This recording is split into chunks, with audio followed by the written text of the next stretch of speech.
Hello everybody, welcome to the latest edition of the PinkUn.com Norwich City podcast. Back after the international break and back with probably a very familiar Norwich City conversation.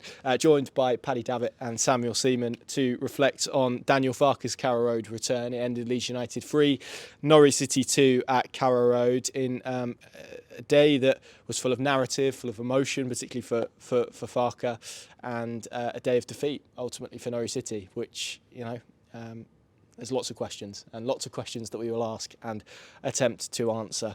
Before we get through the football, just to try and put it off a little bit longer, Paddy, good international break. What did you get up to? Anything meaningful? Oh, you put me on the spot there, Connor. Did I do anything? The fact I can't recall anything of note would suggest it was a fairly nondescript fortnight.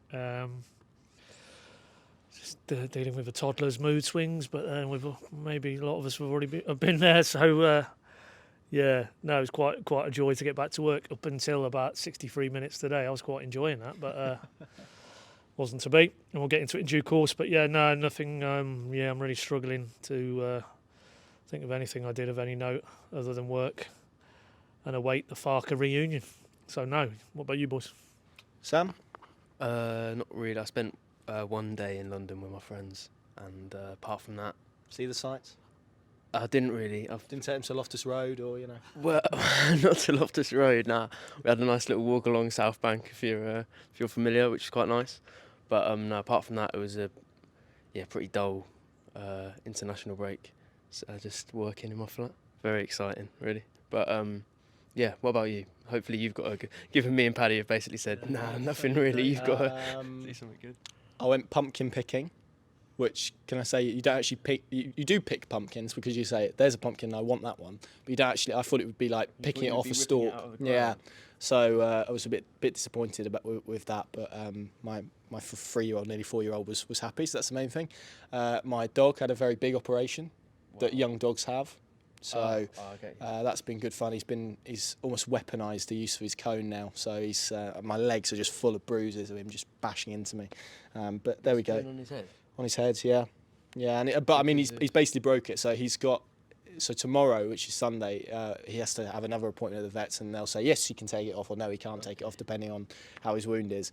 And we've had to basically cut it off today because he's just battered it. So. As somebody who doesn't know about dog biology, why would you have that on your face, given what I'm Because you meant? Yeah, because dogs lick and clean, and obviously if he licks his wound repeatedly, you get an infection in not an area you'd want to get an infection in. So, yeah. Without going into too much detail, it's a brilliant place to start the podcast. Anyway, Norwich 2, Leeds United 3. Paddy, it's interesting. We had this conversation on the team news video. Walking in, I spoke to Norwich fans in the build-up. The feeling was not great. There wasn't a lot of optimism around. I myself didn't feel very optimistic. I felt that Leeds had the type of player, the quality of player, the profile of player that would cause Norwich City problems, as it proved in the end. Let's start at the end, because it's one win in 7. I think it's 6 wins in 22, 23 games now for David Wagner, obviously spanning a season, which is always unfair to do, I think. The league table, obviously, they're 11th. I said after commentary, I don't think you can read too much into that. Then you couldn't have read too much if Norwich went into 4th today, as they were at one point. So I don't think you can really read too much of it in now that they're 11th. But it's the feeling, Paddy, that I'm really sort of struck by at this moment in time. And it was really contrast between the two clubs, because before kick-off there was 2 points behind them, and yet the feeling at both clubs was so different. Leeds under Farke, obviously they've kind of had this period of grief almost after Marcelo Bielsa left. They've been through 3 coaches. It feels like they've kind of struck upon something. They certainly feel like they've struck upon something that can get them moving in the right direction again. And then you get Norwich, where they are at the moment, where it still feels like there's obviously a lot of change going on at the club. Sporting directors are changing, shareholders are changing. You've got a head coach there that's kind of bridging in eras, really, which is what David Wagner's doing at the moment. There's this sense maybe of drift, of limbo, of lack of direction, fairly or unfairly. I think that's certainly what a few Norwich fans have said to me. And those feelings were probably laid bare by what we saw at the final whistle. Forget the mechanics of how the game played out, and we will get into that, but purely on feeling at this moment in time, come the full-time whistle, those feelings around both clubs that one was moving in one direction and Norwich were heading in the other was probably quite stark. Yeah, but that's also, and the result underlines it, but how the two teams approached it as well for me, in terms, and if that's representative, which it certainly is with Norwich in the last period of time, and you would assume the way Leeds and Farke are playing is pretty formulaic to what we saw earlier today at Carrow Road, but the excitement, the intensity, the tempo, the pace, the drive in two contrasting ways of how those teams have approached it, albeit Norwich for periods of that first half, and it culminated in the second goal scored by Zara, that we saw that, and that's the elusive and, for me, maddening thing, is that second goal, the way they manoeuvred the ball in their own defensive third with pace, with drive, into McLean, superb long diagonal pass, almost bypassing the middle third, then Onel Hernandez commits his defender, rolls it into Zara, and then obviously some individual magic from that man. But that, for me, is what one hoped was a David Wagner team. That's what we would see week in, week out, that intensity and ruthlessness in transition. And sadly, they're like ports in a storm at the moment, because the vast majority of what we're seeing is what we saw in the second half today, what we saw for long periods at Coventry, particularly in that last 20-25 minutes, and also the second half at Swansea as well, that they're so passive, they're so almost willing or waiting to accept their fate. It's like the fingers are on the precipice and they're just trying to cling on to whatever it was, a draw at Swansea, a win at Coventry, and, a draw which rapidly descended to a defeat. They achieved none of those things. No, so all of that flows into the way you teed this segment up, Connor, that it feels like a holding pattern now at this football club, both on the pitch and off the pitch, and it's going to have to take something, whether it's Napper's appointment and his actual arrival officially end of this month, to almost unlock. It's like there's some two tectonic plates going on here at the minute, and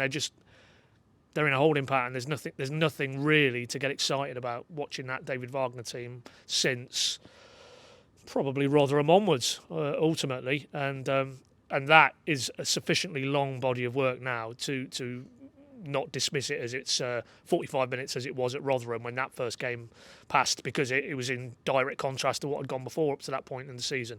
Now, unfortunately, this is the norm, and what we saw at the start of the season was the exception, it feels. Yeah. And you're right, it is unfair to overlay last season, but it's the same head coach since January of this year, and increasingly this 8 games unbeaten at the start of the season are the anomaly, and that what we're now back to is, what we saw too often towards the end of the season particularly, which is a team, an approach, a head coach who are off the pace. They're behind the curve. There's other teams, there's other coaches doing it better in the Championship. And if something doesn't change, it's very hard, even with the mitigation of, dropping Barnes and Sargent back into this mix. But is that going to dramatically transform what this group are doing and this head coach are doing? I don't think so. So it feels increasingly that David Wagner is, and we don't want to lapse into too much tabloid sensationalism, but he is reaching the point of no return here, because you have that Ben Napper equation in play now. That is he going to want to come in and inherit? Hypothetically, they don't win another game between now and his appointment in terms of officially starting work, which is I think in November the 27th. They're going to be way off the pace, and that is going to be 10, 12, 14 games where Norwich have failed to perform and get the results and points that they need to keep pace with those who justifiably think they're in the mix for the top 6. So it's really now, for me, this period, starting with Middlesbrough onwards, having done what they've done today against Leeds, it's Middlesbrough onwards between now and Ben Napper arriving, which will decide David Wagner's fate. And that feels increasingly the feeling in and around the football club as well. You don't need to name names, but you can sense that maybe there's a bit of a holding pattern as well inside the building. That there's too many imponderables now about what's Ben Napper going to do. Is he going to come in and immediately want to shake things up? Does he want to take a step back and maybe give him some space? But he's not going to have that space if Norwich are continuing on this trajectory. Then there's going to have to be some pretty immediate medicine dispensed by him, as he will be the figurehead. So it's not a good situation anyway. You cut it, and then it was magnified and amplified by today. 2-0 up at home, 63 minutes on the clock. You leak 3 goals in 30 minutes. It's just not acceptable. And the manner of the goals, particularly Leeds' second and third, the individual and collective abdications from Norwich. You pull all those strands together, it's a club and a squad going nowhere. Yeah, I think that's a fair assessment. And I look at the goals conceded column in the Championship at the moment. I think we spoke in the last podcast about the trends, particularly defensively, how concerning they are, where they are in terms of expected goals against, which was among obviously the highest in the division for that, which puts them around those teams near to the bottom of the league. The amount of shots they conceded another 19 today, having conceded 20 plus in the past 2 away games. Now conceded 22 goals, which is the same as Southampton in fifth. But it's also the same as QPR and Rotherham, who are in 22nd and 23rd. So, and he's the joint most in the division. So, there's real concern at the moment, Sam, about the trends. And this is why when David Wagner comes out and maybe wants to highlight a good performance, I would suggest it was a good half. But I can see why, if you're a head coach, it maybe favours you to try and extend that to the whole game. The trends at the moment are negative, and it's really difficult at the moment with obviously the injuries that Norwich have, the squad that Norwich City have, dare I even say maybe the coach that Norwich City have at this moment in time, to see how those trends start to turn quickly like they'll need to do. Yeah, I think it's interesting that you mention those trends, because it felt like a performance that was in context as opposed to taking it game by game, as is the cliche that most players and managers will reel out on a really regular basis. This felt like a team that knew it was prone to collapse and that knew they were under a lot of pressure and knew they were in poor form. It didn't feel like a team that was just had a level head, recognised that they were 2-0 up and didn't really consider the opposition. I think you look at a few weeks ago and that Birmingham game, when the form admittedly wasn't amazing, but it wasn't where it is now, and there hadn't been such a prolonged run of negative results. And you looked at the opposition they faced, and I felt that when they went 2-0 up, there was a recognition in the team that they were quite comfortable and that they could go on and dominate that game and be fairly comfortable throughout it. Whereas they go 2-0 up in this Leeds game, and it almost felt like, from watching it, that within the team there was this excitement that they were 2-0 up against a team that had gone into the game as such strong favourites, but also a worry because they knew that they were in poor form and they knew that Leeds were the favourites, and they felt like they were sort of vulnerable, and you did see them retreat in the same way that they did against Coventry. And I just wonder if, for all the talk of ignoring the noise, that's sort of entered their heads, and the context around a performance is affecting it, and that shouldn't ever be how it is in football. Yes, we're bored of those cliches of take it game by game, and we always want to hear people come out and say that they're desperate to win the league and whatever, but it is true that the best policy to take when you want to perform well is just to concentrate on the moment.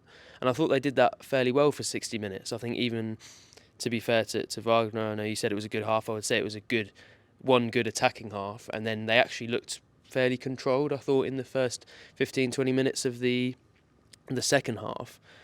And if they could have carried that on, I think they would have been all right. But it just felt, as the half went on, that there was this building sense of fear and inevitability that Leeds were going to come into the game. And I think you said, to your credit, when it was 2-1, you said if Leeds equalise, they'll go on and win. And I think that was probably the feeling that everybody, or a lot of people at least, at Carrow Road had. So increasingly it feels like we're speaking about mentality issues, which should never have really been the case. If that was their main priority this summer, we've spoken about it several times, about going and getting Jack Stacey and Shane Duffy and Danny Bart and Adam Forshaw or Ashley Barnes, so on.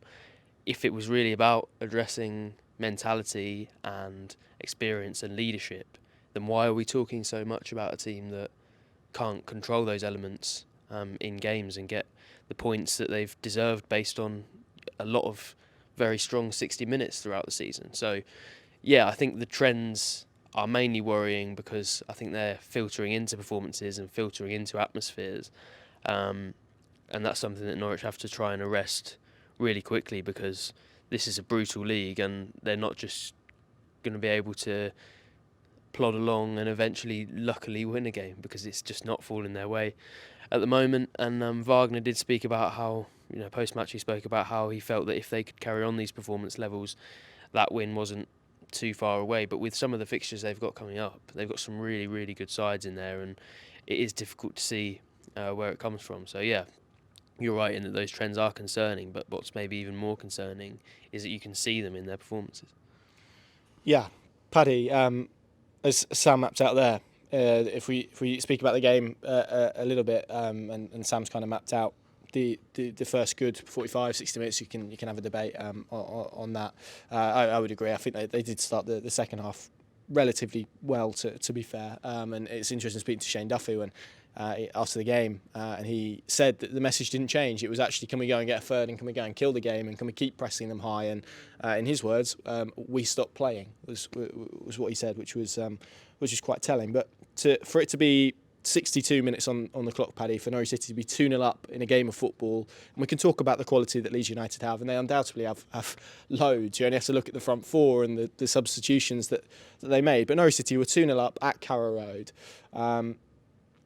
By the 85th minute, Somerville is running halfway across the pitch, having scored Leeds United's third goal to win the game. That's a collapse, isn't it? It's, whatever the context, however it panned out, it's really difficult to use any other word for that than collapse, particularly given the way the goals panned out. A lot of them were of their own making. Well, I mean, that phrase there, a lot of this 6-7 game block in which they've only taken one win is of their own making, and then that for me rests firmly with Wagner. Structurally, there's something clearly wrong. If you are, and you've referenced the figures already again today, we've talked about it on previous pods. Last three games they've played, 19 plus chances to Leeds, 23 I think it was Cov, and 20 to Swansea. You cannot go anywhere, home or away, in the Championship, cough up that amount of chances. And okay, you can get into the nuance of, well, how many of those were on target and so on and so forth. But 8. There you go. But the reality is something is structurally wrong in what Norwich are trying to do out of possession. And I think that's really the negative legacy of no Barnes, no Sargent, because they were contrasted to now, that period when they were available. Out of possession, Norwich was so structured, so cohesive, led by those two, and the way they pressed intelligently as a pair. Adamida can't do that, Hwang can't do that, Liam Gibbs and these experiments, that's not giving them the same reassuring presence. And as a result, as much as we can malign Duffy or Gibson and the defence as a whole, there's no protection there at all. I mean, we can talk about that first 45, and yes, in an offensive fashion, capped by the second goal, it was better compared to recent games. But how many times, again, did Leeds cut through, bypass midfield, and were essentially, by virtue of their own poor finishing, not back on level terms or even ahead? So for me, that doesn't mask even that first half, which was better with the ball. Against it, there's something fundamentally flawed in this Wagner setup with his coaching team, and unless that changes, then that isn't going to change. Middlesbrough will come here Tuesday night and have ample amount of opportunities to score, as will Sunderland when they go to Wearside at the weekend.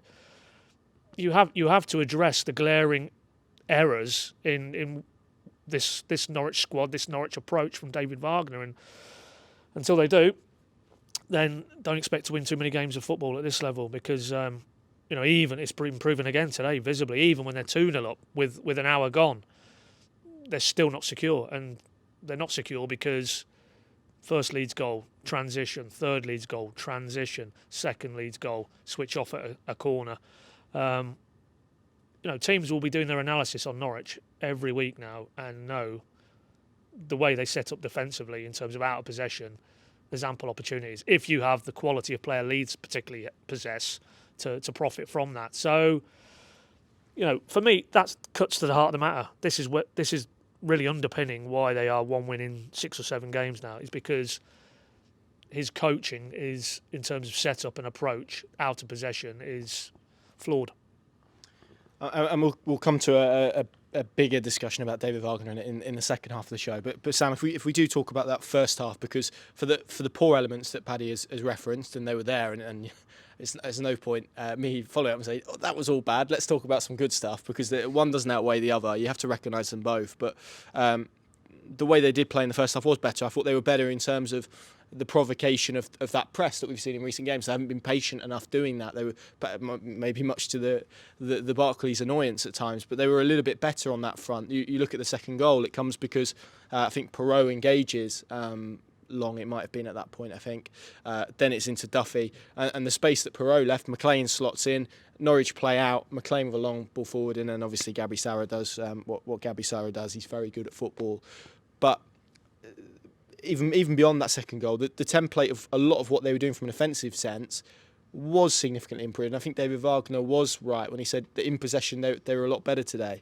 The first 45 minutes, and many will argue it's irrelevant now because of the result, but there were signs in there that structurally, certainly in possession, that there was improvement. There was signs to be hopeful. Yeah, I think it's important to make that.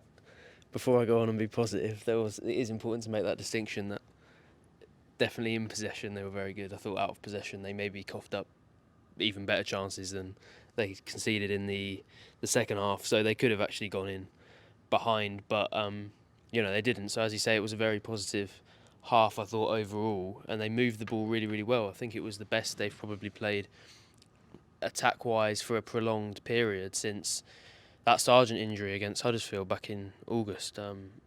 They have put together some pretty smooth moves for goals at various times, but I don't think they've had a half where they looked as dangerous as they did. And I just thought they had a number of combinations that were really working well. Rowe and Stacey were two that had worked together very well at the start of the season and that we'd spoken about a lot. And they were working together really well on the right. Gabriel Sarra and Kenny McLean worked together very well, and to be fair to Adam Eder, it will be a game that most won't remember for his performance because he didn't score and because Norwich didn't end up winning, but I thought actually he was really good and he showed a level of confidence and decision in his play that we haven't really seen from him too much in a Norwich shirt. So I thought a lot of the players really had good games, and they proved that they don't actually need Barnes and Sargent to be a threat. Yes, they have obviously looked a more consistent threat with those two in the team, but they probably now have, in a way, taken the excuse away from themselves in that that set of players, without Barnes and Sargent, can go and perform and it can work. Structurally, as you said, I think the way that they built through it looked much more rehearsed and much more coached. Coached is a good word for how they looked in the first half, to be honest. And although there were those frailties defensively, they would have beaten a number of Championship teams playing that way over the course of 90 minutes. In fact, given the quality that Leeds have, we can probably say if they played like that for 45 minutes and then played at their average level for the second half, they would have beaten most teams in the Championship. So it is quite important that we don't brush over that. If we had all taken samples of how we were talking about them at half-time, everything would have been different. And I think we have criticised coaches in particular at times. It was a sort of Dean Smith favoured trope to wheel out. If they had one, they'd be in fourth or whatever. And I don't think that really is a relevant argument a lot of the time. But it is true that with how close the Championship is at the moment, everyone would be absolutely elated if they had just managed to stave off a little bit of Leeds quality. And probably if that half had come early on in the season, regardless of Sargent and Barnes' involvement, I think the mentality would have been such that they would have been able to see that through. So, I think a lot to be positive about from that first half, especially how good they were, because it has been a real concern of mine since Sargent and Barnes have been injured, really, is that they're almost relying on a little bit of luck and an individual moment to go and get them a goal without that structural build-up and without those players that are so key in the tactical system. A lot of the time it's been a darting run from John Rowe, or, to be fair, it was one of these goals, but the Gabriel Sarra moment, that's what they've been waiting for a lot of the time. But even that one, today came from, as you said, good structural building out, a great pass from Kenny McLean, Ono Hernandez finding space on the edge of the box.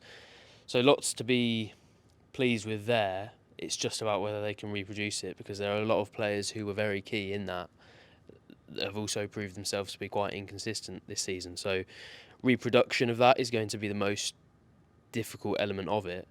But you can't really take too much away from them. If they had been more solid defensively and their mentality had been better, when you score 2 goals in any football game, really at a professional level, you should expect to win.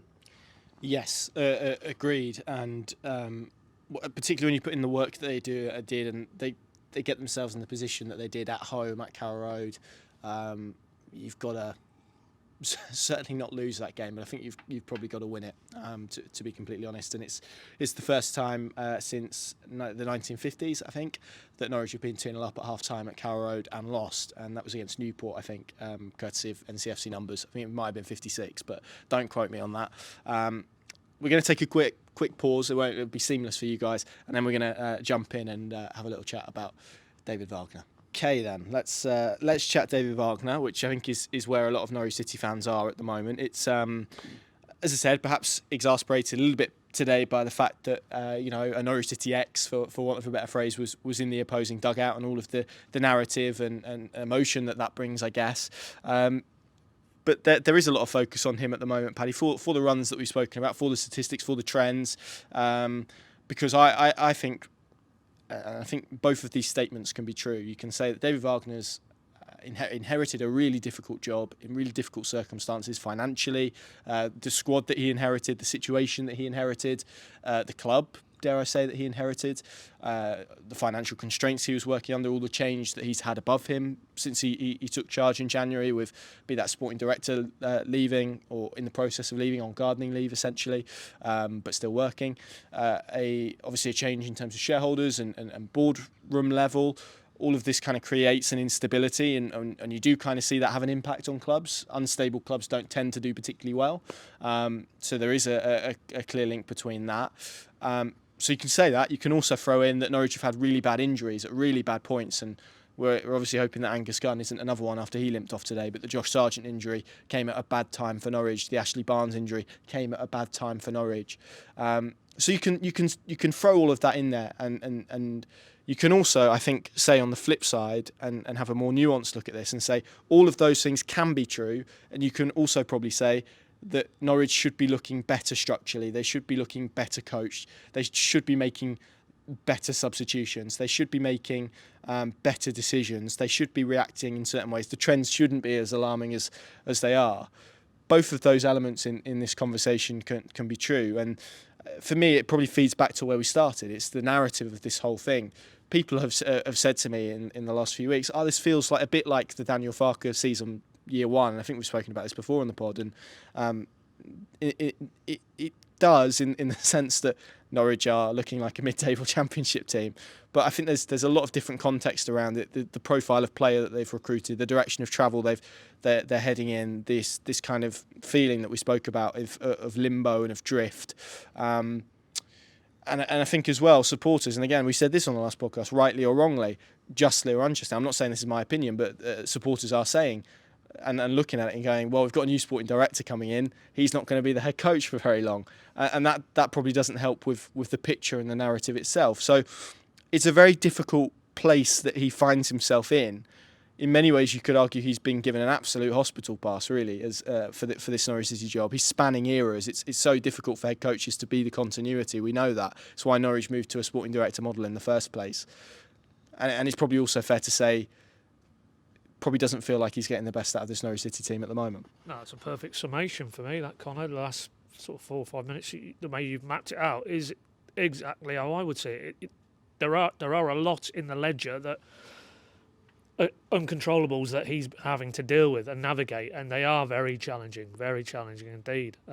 He must be feeling a sense of deja vu here, because I think Schalke wasn't dissimilar in terms of the upheaval off the pitch. I think it was more a financial aspect, but clearly it seeped into the on-field performance, and he wasn't able to arrest that on the pitch. And I'm sure there's a part of him in a quieter moment or two is fearing, not like for like, but you can see the parallels there. And once you get on that slope, it's very difficult to turn it round. And Yeah, I mean, ultimately the Ben Napper dimension is the biggest one now moving forward, and he spoke after Coventry that he'd had a positive initial meeting with him and liked a lot of his ideas, and I'm sure that was reciprocated from Ben Napper's side. But it all comes down to results as always in this game, and whatever the circumstances, whatever the cards he's been dealt, I think if you just pare down to what is under his control, what he can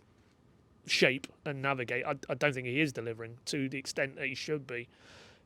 7-8 unbeaten at the start of the season, now one win in 7. I mean, that's too wide a disparity. You could understand post Barnes, post Sargent, a tailing off in terms of results and maybe performance, but this is going too far the other way. And I think you've said it before. If you actually look at David Wagner's entire managerial career, all his various postings, that streakiness is there, is evident, and that's quite hard to put your finger on why that is the case. But we are seeing that again. If you look over the entirety of since he walked in the door in January of this year to now, it is clumps of performance interspersed with two prolonged fallow periods, if you want to put it that way, and we're in one now. So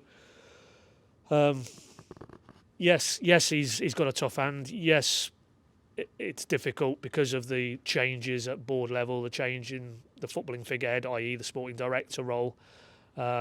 Feeling maybe that the rug's being pulled a little bit under him, I'm sure, in terms of what he thought maybe was the brief when he walked through the door in January to what it is going to be now moving forward. But he still has enough resource available, even without Barnes or Sargent, to be better. This group should be better than one win in the last 7, no doubt about it, particularly after the start of the season, which would have surely dispelled any fragility in terms of those who were on the journey at the back end of last season. The fact that they were winning games, playing well, momentum was there. For that to dissipate so dramatically is for me on the head coach and the leadership he's showing. So yes, there is mitigation, but you still have to say that even in that context, 1 win in 7 isn't nowhere near where even a Norwich group who are maybe in a bit of a transitional phase as a football club would expect to be in terms of the Championship. So, as I say, I think in very short order, push will have to come to shove in terms of is David Wagner Ben Napper's man for this season, and we'll ride it on from there. And then it may start to look a bit more like that first Farke season in terms of this is a building job again now, and it might not be in the short term, but we'll try and do something mid to longer term. Or new sporting director, does he want a new head coach in place, and then it's a clean sheet, and then on you go, and everything then is clearly pointing towards a new cycle, because at the moment obviously David Wagner is part of the current cycle, and if the results aren't where they need to be, then I'm sure Ben Napper will have to make some tough early calls. Yeah, and in the next few weeks, in the next month or so, Norwich obviously you mentioned Ben Napper, he's going to start his job officially as sporting director. I'm sure he's keeping an eye on things. I'm sure he is. We know he's a data man. I'm sure he's looking at the trends and looking at the data at the moment. But they're going to have a new sporting director. They're going to have a new kind of shareholder set up. They're going to be run by joint minority shareholders. It kind of feels like he is the overhang, really, doesn't it?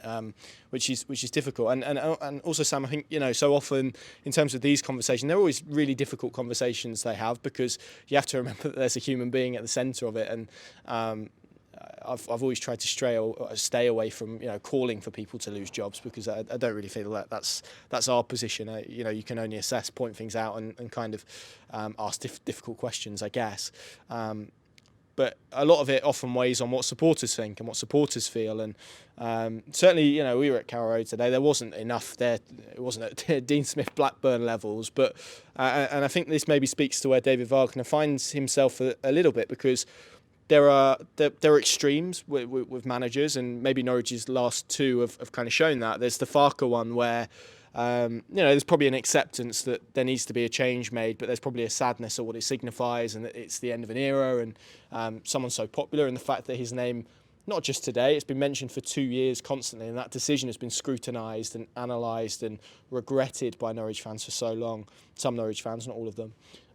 shows the impact that he had. You then have the opposite end of the spectrum, which is kind of the code red, which is just a real disdain for the personality, which I think we saw with Dean Smith. There was a complete rejection of him, his footballing ideas, his identity, and then you've got this big chunk of grey matter in between the two. And I think David Wagner's probably in between there, because I don't think Norwich fans have a strong feeling that he should go at this stage, at this moment in time. I don't feel like there's a bulk of fans who feel that he should stay either. It kind of feels like whatever they did would kind of be met by, oh yeah, okay then. Yeah. It's a really curious position, because often when we speak about managers, head coaches reaching untenable positions, that's obviously provoked by the fans. I'm not sure if there's bad enough feeling, for want of a better term, to provoke that at the moment. Just for want of a better word, it just kind of feels like maybe acceptance is the wrong word, but that's the word I'm kind of leaning to. Maybe inevitability is a better word. Kind of feels like fans just are in this cycle that what's happening now was kind of always going to happen. Yeah, I think it feels like if he were to go now, it would be more of a sort of awkward acceptance that it maybe wasn't quite meant to be than the, as you said, either end of the spectrum, the sort of love and adoration, but eventual everything has to end to the absolute, this completely hasn't worked. I think it is somewhere in the middle, as you say, and probably whenever he ends up going, unless these poor results continue for 18 months and they don't do it, I think whenever he ends up going, it probably will be somewhere in between the Dean Smith and Daniel Farke realms.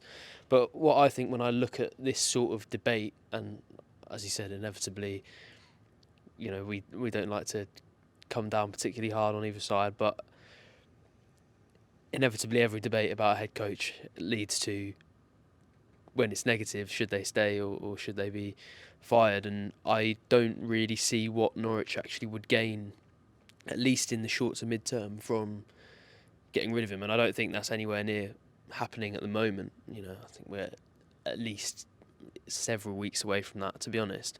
But if they did, given the sort of flux that we've spoken about and the transitional period, for me, especially until Ben Napper's got his foot in the door, he's got his ideas in place, the only thing they would be able to replace him with would be a sort of Alan Irvine, an interim boss, or somebody who's just there to oversee the short term. And I think if you're just going to do that, why not just keep David Wagner in position? He's somebody who has experience, he knows the league fairly well, and he's not been, especially given the hand he's been dealt, I agree with you that he should have got better results from the last few weeks than he has, but I don't think they've been catastrophic when you take all of the factors on board and you look at what he's had to play with. So, yeah, I just don't see what they would really gain from getting rid of him in the next couple of months. If Ben Napper, I would, as you say, I would never call for him to go, but if Ben Napper gets to the end of the season, decides he wants to go in a different direction, and then gets a completely different head coach with completely different ideas, that would make a lot more sense to me. But for now, you're either replacing Wagner with a sort of interim solution, or you're giving whoever the chief of the new project is going to be just a few awkward months where they're going to be in this sort of strange no man's land, and I don't see what they could really achieve from that with a group of players that won't be their own and with a direction that isn't completely decided by then. I don't really see what Norwich would gain from that. So unless they end up being in relegation trouble or results really do take a ridiculous nosedive, what do you really gain from that? And that's can they keep going though like this? I mean, if it extends and let's say we get to the end of this week and it's 1 in 9, that becomes very difficult. Well, I think it's incredibly difficult for them to reach the playoffs probably this season, but I don't think they're going to get relegated. So then you look at that and what are the consequences really? Do you I mean, maybe you see it differently to me, but do you really think there's any head coach out there that's going to get them in the playoffs this season? But ultimately, I think this is where the discussion becomes interesting, because like I think we all predicted, I don't, correct me if I'm wrong, but did you predict Norwich to finish in the top 6? No, I think it was all Six, yeah, well, I think you did. Six So to 10. Paddy did cautiously, right?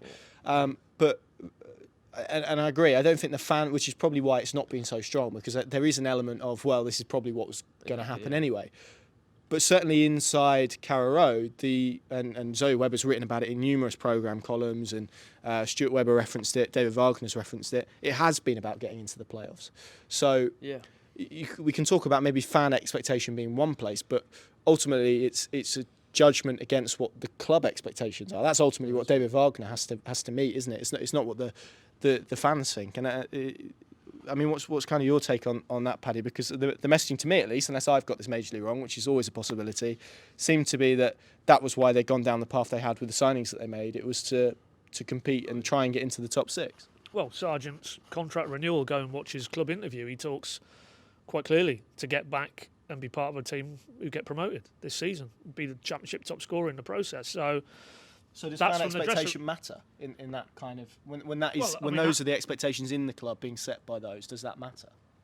Well, only in the sense that, quite clearly fans should expect the same as if the players and those shaping the direction of travel above the players are talking openly in terms of, no, everything we're doing, everything we've done in the summer transfer window was with a view to this team justifiably being in the promotion mix, then what it would seem a little bit strange for any fan to then think that wasn't the case and that isn't achievable, because that's what you've been messaged by those who are actually in this equation and who are trying to achieve that. So, no, I mean, fans should rightly expect, because that's what they've been told to expect. So, that's the measure, and Dean Smith probably that's what did for him in the end, that he was bold enough to come out and sort of top 2 was the target, wasn't it? And I think Stuart Webber was on the same page there. And He made the top 12. No, but then that was the bar, wasn't it? That they had to clear. And when he was falling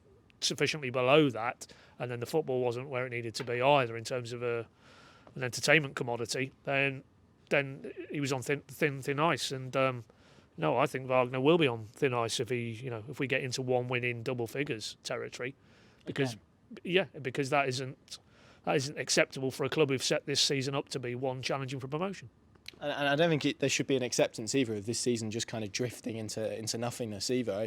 With the squad that they've got, with the way that they've recruited, they can't really let it do that. They can't let it drift into no man's land, I don't think, for your feeling, even amongst the kind of change and what's happening kind of upstairs. I think there does need to try and financially, more than anything else, we all know that, and we're going to see it, I think, graphically illustrated in the accounts when they come out later this month, next month. There's almost a necessity to try and get back to the Premier League. So this idea that they can just maybe kind of plot around in mid-table, I'm not quite sure that's going to do.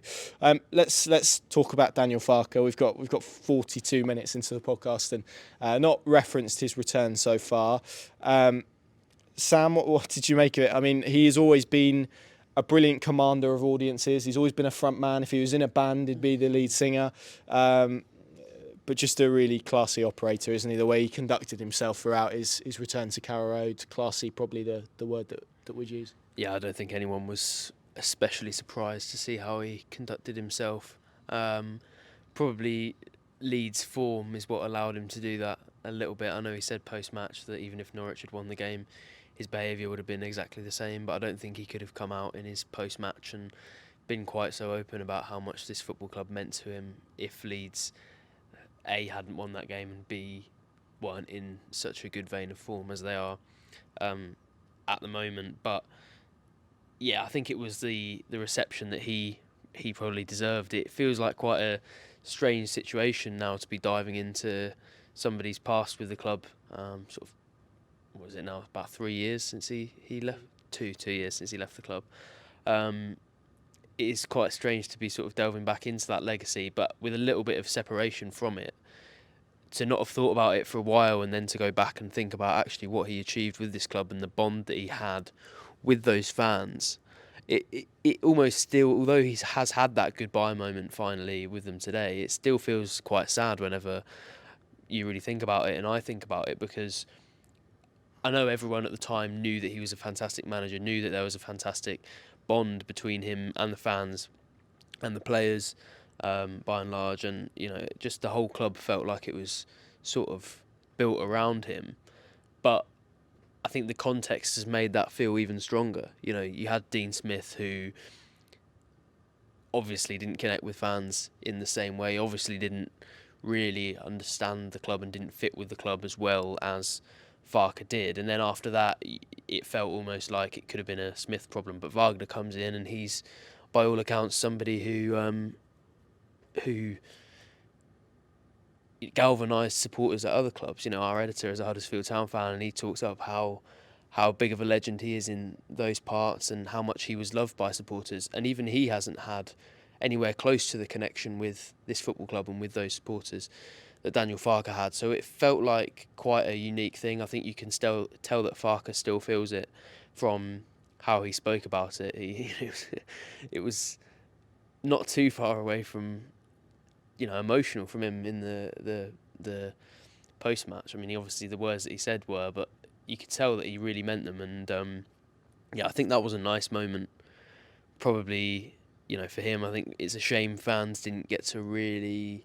They were probably a little bit disappointed at the moment they managed to, if at the moment they were properly reunited with him. But I thought there were many touches of class in there. I think he even said post-match that he avoided doing the sort of waves that he did as Norwich head coach because he felt that would be disrespectful to do that at Carrow Road. And yeah, as you say, he just is a completely class act. And he could have been doing it all for the PR and for the support that fans were giving him at Carrow Road. He could have just completely understood that he needed them on side and it could have all been just a performance. But the fact that he's still keen to do all of that when he's the head coach of another football club, I think shows you that that's still very important to him, and it actually is part of him as a personality rather than just part of his mission to be successful as a head coach. So a class act, a quite sad reminder of how good things were here really not too long ago, and it does feel like they've taken quite a nosedive. So in that context it feels almost like a sad moment, but I think if ever Norwich fans wanted a Leeds team to do well, it's probably this one, just because of Farke.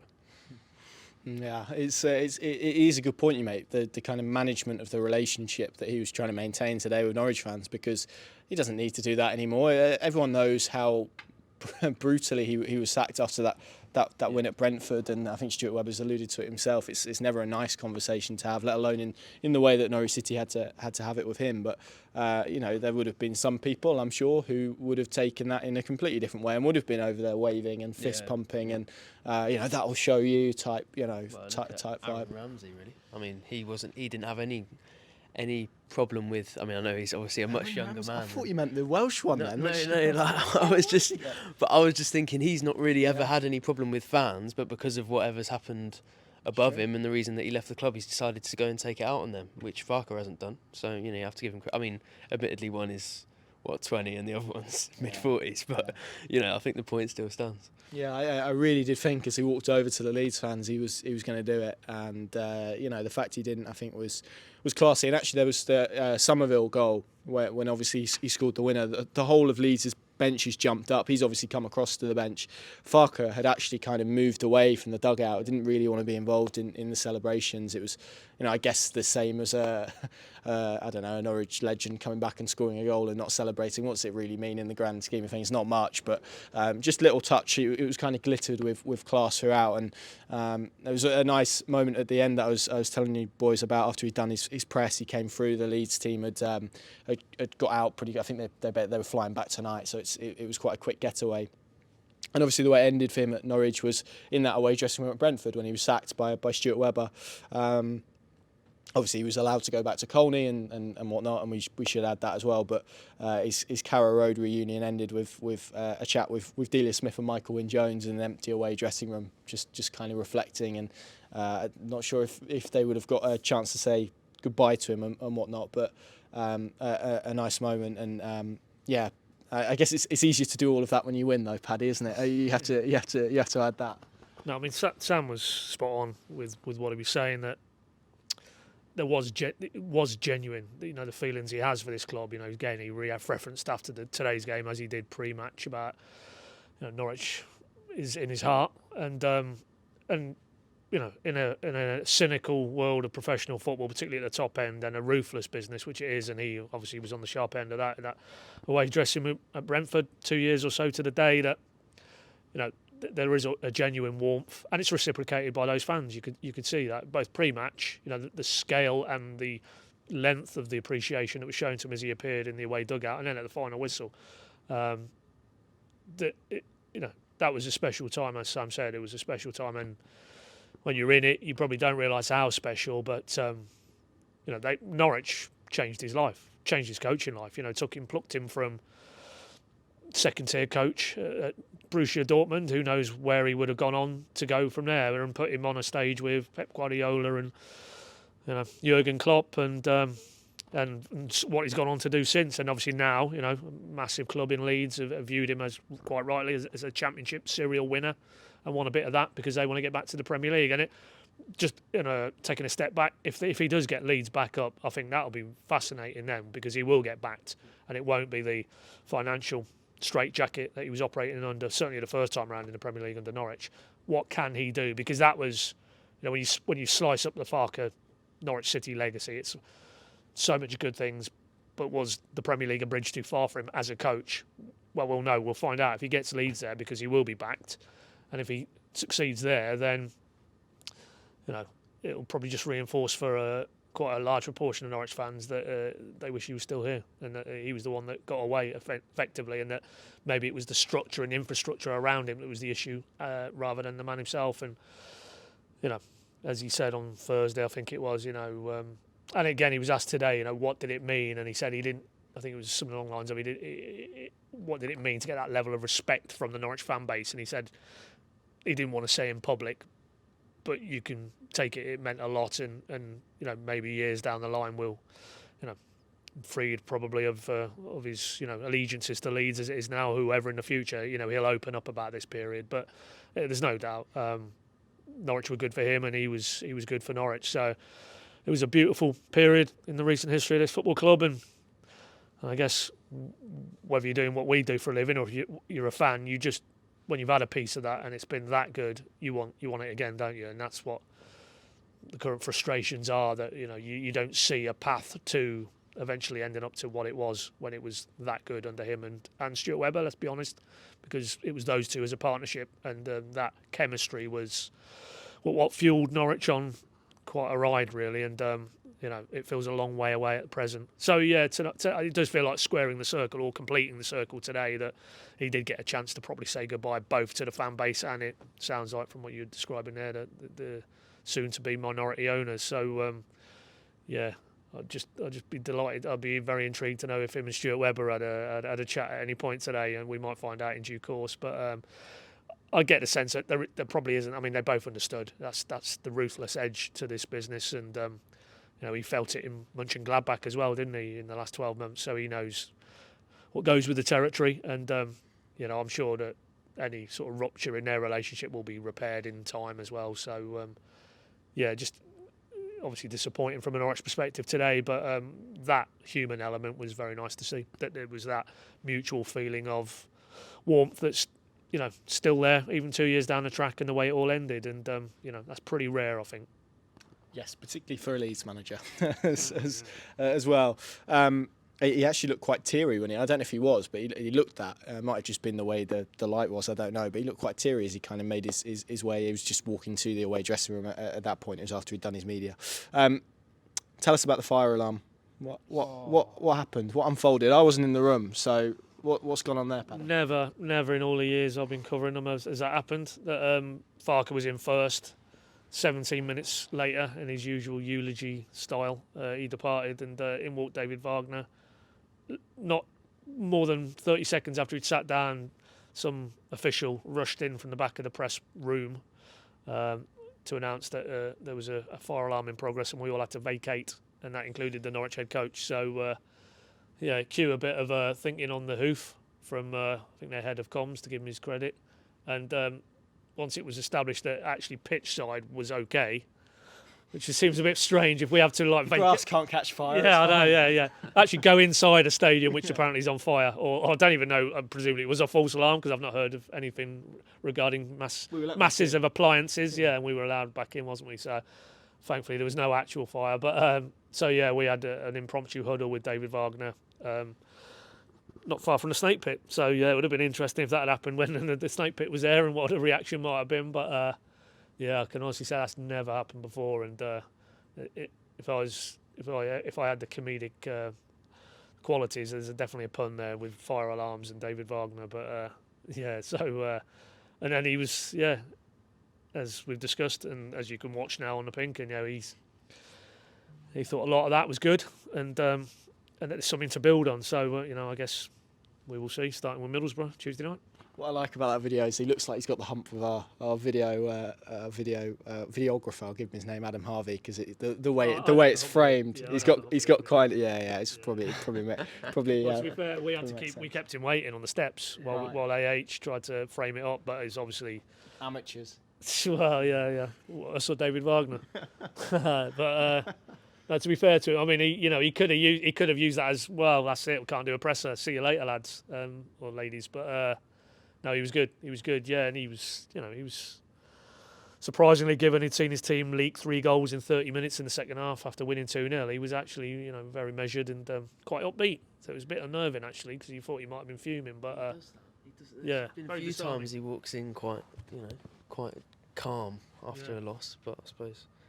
Yeah, it was after a bit. He had a bit of time to digest it. It did feel a bit like school. I thought how we were all sort of a bit close to each other, and them all looking down at him. I've got a good story about a fire alarm. When I was in primary school, you do these nativity plays. I hadn't got a leading role, which was. You do drama, though. I did it later. I was only about 6. I think I was on the drums. I think in this, and we were halfway through a song about Jesus and the donkey and.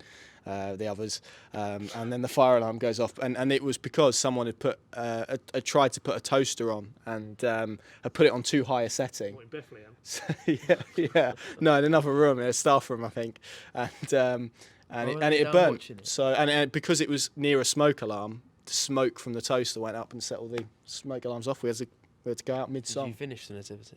I think so. Yeah. Okay. Well, it would have been actually probably more realistic when you were outside. huddled in a barn somewhere with some animals. Yeah, maybe. Big week, Sam. It's going to be it's 2 game week.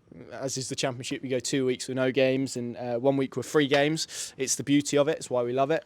Norwich here, back here at Carrow. Not here. They're not playing here. They're at Carrow Road on Tuesday night. Middlesbrough, the visitors. North East theme to the rest of the week. Then we travel to Sunderland, and we might. I don't know. Will we see the second worst landmark in the UK, which is the Angel of the North? I don't know if we quite go north, but Stonehenge. Yeah. Answers directed to at CJ Southwell. What was it, 1902? That's fine. Send all the bad spirits my way. It's fine. I can deal with it. Sam, you've not got your camper van yet, then? No, not yet. I'm not parting with 25. Not fighting 25 quid season. You need to worry about dancing around the stones at live streaming it, because wasn't that the dare or the payoff if they got promoted, wasn't it? Did we say that? Yeah, I think you're safe. I think I'll be all right. I think you'll be safe enough this season. Yeah. Funnily enough, I didn't know anything about any Stonehenge really. I didn't know much about the sort of spiritual element. And then we had that conversation, and then like 2 weeks later, I've been reading all about it and stuff. You're not telling me you've got into it. Not as a result, but I was reading a book on something else. It's actually by the Forest Green Rovers owner. Dale Vince, yeah, Norfolk lad. He's a bit of a, he's slightly alternative, should we say? And he's talking a lot about Stonehenge and how he used to love those sort of free festivals and stuff around there. And did he have to pay 25 quid? I don't know if I think he seems like the sort of type that would have found a way around from what he says in that book. But he speaks quite a lot about the spiritual importance of Stonehenge, and I thought, having never considered that was quite interesting. And I thought about you and how disrespectful you'd been. But yeah, sorry, you were going to ask me about. I was going to ask you. Yeah, well, I was going to ask you about the week ahead, because it's 2 really big games for Norwich City. I guess the question, given the theme and the debate that we've had, is they need to win one. Are we saying that? Where do we feel that Norwich City are at the moment? Yeah, I mean, probably. If you look at they do need to win one, though. Well, yeah, I mean, otherwise it's 1 win in 9. But it's going to be really difficult. I think, did Sunderland lose in the end today? Keep talking. Either way, they definitely struggled. Middlesbrough are now climbing up the table after a pretty difficult start, and they're looking a bit closer to the side that, came so close to almost promotion. They did. They were beaten by Alex Neil. Well, there you go then. So, Sunderland, I think, obviously struggled today, but generally have been very good again this season. And had Middlesbrough, Leicester in midweek. the same. Well, there you go. So they might face Norwich with a little bit, struggling for confidence a little bit. But then again, But then it'll be fine. Cause no, I'm joking. Well, no, but it is true though that you look at Norwich's form at the moment. If you're a team that's got them, coming to your place, you're going to be pretty pleased with that. You're going to see it probably as an opportunity, and Sunderland will see it as that, no doubt.